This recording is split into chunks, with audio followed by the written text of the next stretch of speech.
सीधी सांसद डॉक्टर राजेश मिश्रा की बहू डॉक्टर वीना मिश्रा की कार से एक्सीडेंट हुआ। एक्सीडेंट में एक युवक की मौत हो गई। मौत के बाद परिजनों का आरोप था कि गाड़ी सांसद की बहू चला रही थी। साथ में बैठे युवक ने बयान दिया था कि स्कूटी उसका दोस्त चला रहा था। मामला तूल पकड़ा, पुलिस ने जांच की, लेकिन अब वही मृतक का दोस्त बयान बदल दिया और कहा कि गाड़ी वह खुद चला रहा था। इतना ही नहीं, पुलिस भी कह रही है कि सीसीटीवी फुटेज के आधार पर यह तथ्य सामने आए हैं कि स्कूटी बहुत तेज चल रही थी और मृतक का दोस्त ही गाड़ी चला रहा था। इतना ही नहीं, सांसद बहू गाड़ी नहीं चला रही थी, बल्कि उनका ड्राइवर चिंतामणि यादव चला रहा था। आपको बता दें कि परिजनों ने आरोप लगाया, जमकर हंगामा हुआ। इसके बाद किन परिस्थितियों में दोस्त ने अपना बयान बदल दिया और जिस घटना में कार चालक सामने नहीं आ रहा था, अचानक अब पुलिस कार चालक का भी नाम बता रही है। क्योंकि मामला राजनीति से जुड़ा हुआ है तो निश्चित है कि राजनीति होनी ही थी। अब यह तो पुलिस प्रशासन जाने कि राजनीति हो रही है या हो गई। अब देखना यह है कि मृतक को न्याय मिलेगा या जो पुलिस बता रही है सच्चाई वही है। क्योंकि पुलिस अब यह जांच कर रही है कि घायल युवक रेफर होने के 3 घंटे बाद संजय गांधी अस्पताल क्यों पहुंचा, जबकि रास्ता 1.5 घंटे का है। आखिर 1.5 घंटे कहां रहा? आइए आपको सुनाते हैं पुलिस अधीक्षक एडिशनल एसपी के साथ साथ मृतक के दोस्त ने किस तरह से बयान दिए हैं। जो कल सोशल मीडिया में ये पुलिस अध्यक्ष साहब एसपी साहब का बयान सुना हूँ कि ये सब ड्राइवर चला रहा था, वो चला रहा था, सीसी कैमरा नहीं निकाले, झूठे, इसमें हम संतुष्ट बिल्कुल नहीं हैं। क्योंकि जिस दिन हम लोग लाश रखे थे, डीएसपी मैडम जी बोली थी कि वीणा मिश्रा के नाम FIR दर्ज होगा। आज सारी पुलिस मेरे खिलाफ हो गई, विपक्ष होके, और सारा संसद महोदय के पक्ष में जा रहे हैं। ये सोशल मीडिया में जो कल बयान मैं सुना हूँ, इससे मैं एक भी पैसा संतुष्ट नहीं हूँ। मैं अगर मेरा सुनवाई यहाँ नहीं होता है तो मैं हाई कोर्ट का शरण लेना पड़ेगा। क्योंकि यहाँ का पुलिस प्रशासन नहीं मेरा सुनेगा तो मैं हाई कोर्ट ज़रूर जाऊँगा। और क्योंकि यहाँ विपक्ष पक्ष की बात चले गए, हम लोगों को उस दिन बोले थे कि ऐसा ऐसा करेंगे। गायत्री मैडम जी खुद बोले थे कि मैं वीणा मिश्रा के नाम FIR दर्ज करूँगा। उसमें हम लोगों को संतुष्ट करके हम लोग को भेज दिया गया, भरोसे पर हम लोग छोड़ दिए। लेकिन कल एसपी साहब जो सोशल मीडिया में बात बोल रहे हैं कि ऐसा ऐसा है, तो मैं इसको कुछ भी नहीं मानता हूँ। अगर मेरी सुनवाई नहीं होगी, यहाँ शासन प्रशासन में सुनवाई नहीं होगा, मैं हाई कोर्ट का शरण लूँगा, हाई कोर्ट तक जाऊँगा। क्योंकि मेरा बच्चा खोया हुआ है। ये सब एक पक्ष का सीसी कैमरा निकाल रहे हैं, दूसरे पक्ष का दिखा नहीं रहे हैं।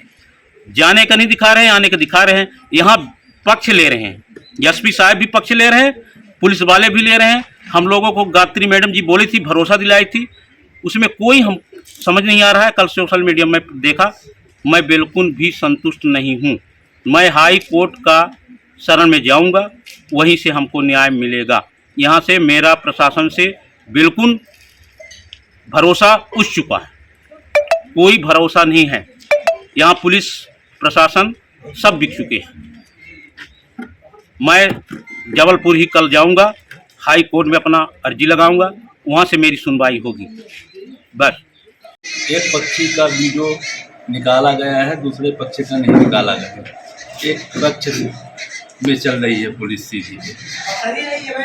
सुबह से शाम तक के बीच में नहीं निकाला कि वीणा मिश्रा की गाड़ी कौन चला रहा है। जाते समय तो दिखा रहे, आते समय तो नहीं दिखा रहे हैं। संतुष्ट नहीं है, इसका हम हाई कोर्ट जाएंगे। और जो अनूप कह रहे हैं कि हमने दिया है नींबू ने, तो नहीं दिए हैं। आपने बाहर के टीवी कैमरा से निकलवा के दिखाइए। वो झूठ बोले, मैं बोलो करके गया हूँ। घटना 2 तारीख की है। मेरा नाम विकास कुमार पांडे है। हम और अनिल द्विवेदी मेरा साथी दोनों लोग सीधी आए थे कुछ काम से। काम को पूरा करके हम लोग घर जा रहे थे, जिसमें स्कूटी में चला रहा था और सामने से एक कार आती है, टर्न होती है, जिससे हमारी और अनिल द्विवेदी की एक्सीडेंट हो जाता है। कार में 2 लोग थे, एक जेंट्स और एक लेडीज। ये मैंने नहीं देखा कि कार को कौन चला रहा है। एक्सीडेंट के बाद मुझे ये बोला गया कि पुलिस के मतलब पुलिस हमसे पूछने आई कि गाड़ी घटनास्थल के बारे में पूछने आई, तो मैंने ये बताया कि गाड़ी मैं नहीं चला रहा था, अनिल द्विवेदी चला रहा था स्कूटी को। और कुछ लोगों ने मुझे मना किया था कि ये मत बोलना कि तुम स्कूटी चला रहे थे, ये बोलना कि अनिल द्विवेदी स्कूटी चला रहा था। इसलिए मैंने पहले पुलिस से ये बोला कि गाड़ी को अनिल द्विवेदी चला रहा था, जबकि गाड़ी मैं चला रहा था उस दिन स्कूटी को।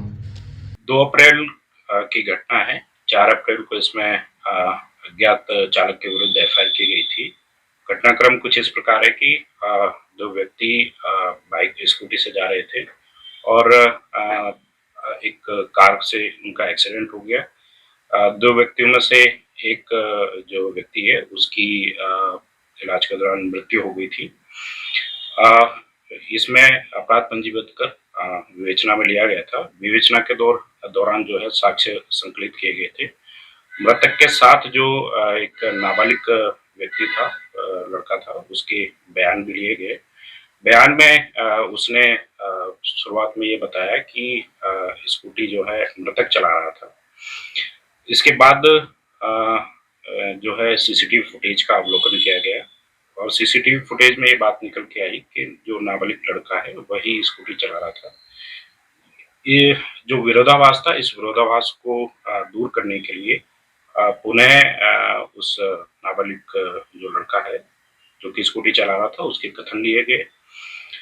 उसके कथन और सीसीटीवी फुटेज, जो ड्राइवर था जो कार का, उसके कन्फेशन, घटना के दौरान जो आई विटनेस थे उनके स्टेटमेंट, सीडीआर की एनालिसिस और अन्य तकनीकी साक्ष्यों को इस दौरान विवेचना में जुटाया गया और उनके आधार पर ये कंक्लूजन सामने आया कि जो स्कूटी है, स्कूटी को नाबालिग लड़का चला रहा था। और सीसीटीवी फुटेज के अवलोकन से ये भी क्लियर हुआ कि स्कूटी की रफ्तार काफ़ी ज़्यादा थी, जो कि एक शहर में जो एक स्पीड की जो नियत सीमा है उससे काफ़ी ज़्यादा लग रही थी। और ये बात भी सामने आई इन साक्ष्यों के आधार पे कि जो ड्राइवर है जो कि कार को चला रहा था, वो चिंतामणि यादव ड्राइवर इसको चला रहा था। ये भी बात सामने आई है। अभी इसमें विवेचना चल रही है और जल्दी इसको कंक्लूड करके इसमें। सर, क्या वजह है नाबालिग बयान क्यों बदला? सर, पहले उसने आरोप लगाया कि बीना जी गाड़ी चला रही थी, बाद में वो उस पर भी कुछ नहीं बोला, सामने नहीं आया 3-4 दिन, जबकि उसको आना चाहिए था सामने, चूंकि वो घायल बहुत बुरी तरह से नहीं था। उसके बयान पर कंट्रोवर्सी हुई, बाद में उसने स्वीकार किया कि गाड़ी मैं ही चला रहा हूँ। ऐसा क्यों हुआ सर? इसके पीछे क्या कोई राजनीतिक षड्यंत्र है सर? देखिए, जब पहले शुरुआत में नाबालिग जो लड़का है जो स्कूटी चला रहा था, जब उसके बयान लिए गए तो उसने ये बात बताई कि स्कूटी जो है मृतक चला रहा था। जब उसको हमने वेरीफाई किया सीसीटीवी फुटेज से तो ये बात निकल के आई कि नाबालिग लड़का ही गाड़ी चला रहा था, स्कूटी चला रहा था और स्कूटी भी काफ़ी ओवर स्पीड दिख रही थी सीसीटीवी फुटेज से। तो कहीं ना कहीं ये विरोधाभास सीसीटीवी फुटेज और जो स्कूटी चालक है उसके बयानों में आ रहा था। इसी को क्लियर करने के लिए हमने उसके पूरा कथन एक बार दोबारा से कराए और ये जानने का प्रयास किया कि ऐसा वो क्यों कर रहा है। तो ये बात निकल के सामने आई कि इसमें पहले जो लड़का है वो काफ़ी घबराया हुआ था और इस तरीके से सही से बयान वो दे नहीं पा रहा था। बाद में उसने ये बताया कि स्कूटी में ही चला रहा था और जो घटना हुई, घटना में मैं घायल हो गया। और उसने ये भी बताया कि कार कौन चला रहा था, इस बात की तस्दीक भी उसने नहीं की है, वो उसी समय घायल हो गया था, तो ये देख नहीं पाया कि कार जो है कौन चला रहा था। लेकिन जो बाकी साक्ष्य हैं, जैसे हमने सीसीटीवी फुटेज का अवलोकन किया तो घटना स्थल पे जब गाड़ी जो कार है वो जब जा रही है और वापस आ रही है, उस समय ये क्लियर हो गया है कि उसमें एक पुरुष जो है गाड़ी चलाते हुए दिख रहा है।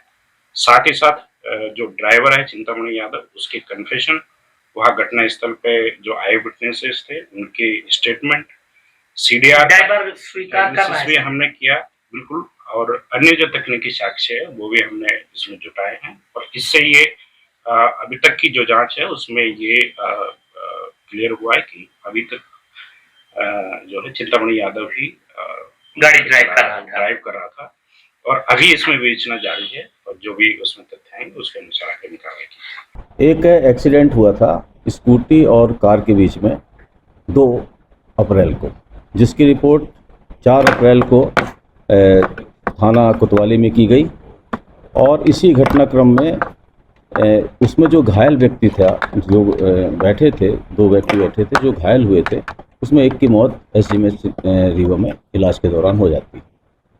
इस संबंध में जो तफ्तीश की गई, तफ्तीश के दौरान जो है जो मृतक है उसके शव को लाके यहाँ पे चकाजाम की कोशिश की गई और उनके परिजनों के स्टेटमेंट सामने आए थे।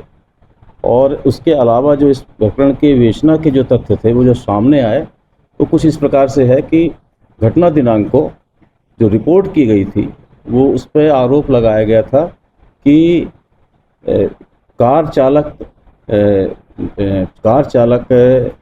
जो है वो आइडेंटिफाइड नहीं है और घटनाक्रम हुई है और इसके इलाज के दौरान इसको जो है पहले मिश्रा नर्सिंग होम में लाया गया, फिर उन्होंने रेफ़र किया जिला अस्पताल सीधी से फिर रेफ़र किया गया उसको रीवा के लिए। लगभग 3 बजे के समय लगभग उनको रेफ़र किया गया था और वो करीब 6 बजे के आसपास 3 घंटे के बाद लगभग वो रीवा पहुँचे। आज की जो परिस्थिति है वो जिस तरह की रोड कंडीशंस हैं, लगभग 1 से सवा घंटे के बीच गाड़ियाँ पहुँच जाती हैं। तो जो 1.5 घंटे विलम्ब से वो कहाँ थे, इस विषय पे हम जांच कर रहे हैं। इसमें जांच के लिए हमने सीसीटीवी कैमरे जो लगे हैं हमारे सीधी शहर में व्यक्तिगत रूप से भी लगे हैं और जो पुलिस के सीसीटीवी सिस्टम है और रीवा का जो सीसी सिस्टम है उस पर हम लगातार उनके फुटेज लेकर उसकी जांच कर रहे हैं कि विलम्ब के क्या कारण थे।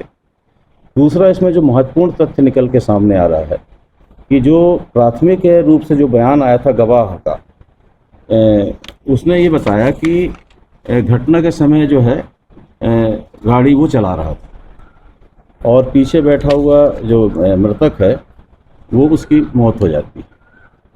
इस संबंध में जब पुलिस ने इन्वेस्टिगेट किया और सीसीटीवी देखा तो ये तथ्य निकल के आया कि घटना के समय एक्चुअल में नाबालिग जो था वही गाड़ी चला रहा था और एक्सीडेंट की घटना कारित होती है उसके संबंध में जो वीडियो फुटेज वगैरह मिले हैं और शहर में जो लगे हैं उससे ये बात निकल के सामने आती थी कि प्रारंभिक दिन में जो चकाजाम करके आरोप लगाए गए थे वो आरोप जो है विवेचना में उस तरह से नहीं प्रमाणित पाए जाते हैं जैसा आरोप लगाया गया और ये एक विवादास्पद स्थिति पैदा हो रही थी। इस कारण से आज मैं आपको कॉन्फ्रेंस के माध्यम से विवेचना भी जारी है सर, इस मामले में विवेचना जारी है। इसके जितने भी बिंदु हैं सभी बिंदुओं पर विवेचना हम कर रहे हैं और शीघ्र ही इसमें जो स्पष्ट निष्कर्ष निकल के आएगा हम आपको अवगत कराएंगे। डॉक्टर वीना मिश्रा जी के ऊपर आरोप लग रहे थे कि कार उनके द्वारा अब हमें इस विषय में जो विवेचना आई है तो इसमें जो ओनर है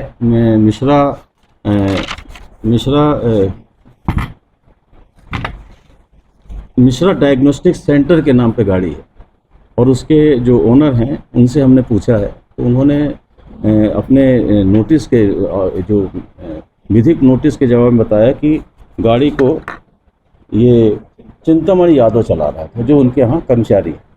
चिंतामणि को ही बुला के कथन लिए गए तो उसने स्वयं स्वीकार किया कि मैं ही गाड़ी चला रहा था। आरोप जो लगाए जा रहे थे वो डॉक्टर वीना मिश्रा के ऊपर थे और ये विरोधाभास जो सामने आ रहा है इस संबंध में हम विवेचना कर रहे हैं। शीघ्र इसका जो भी विधिक समाधान होगा और जो तथ्य जैसे आएंगे, जैसे साक्ष्य हमको मिलेंगे विवेचना में, ऐसे हम कार्रवाई करेंगे। सर, क्या चालक की गिरफ्तारी हुई? अभी चूंकि मामला जो है वो विवेचना में है इसलिए मैं आगे जो तथ्य निकलेंगे उसके आधार पर हम निर्णय करेंगे कि इसमें क्या आगे कार्रवाई की जाएगी।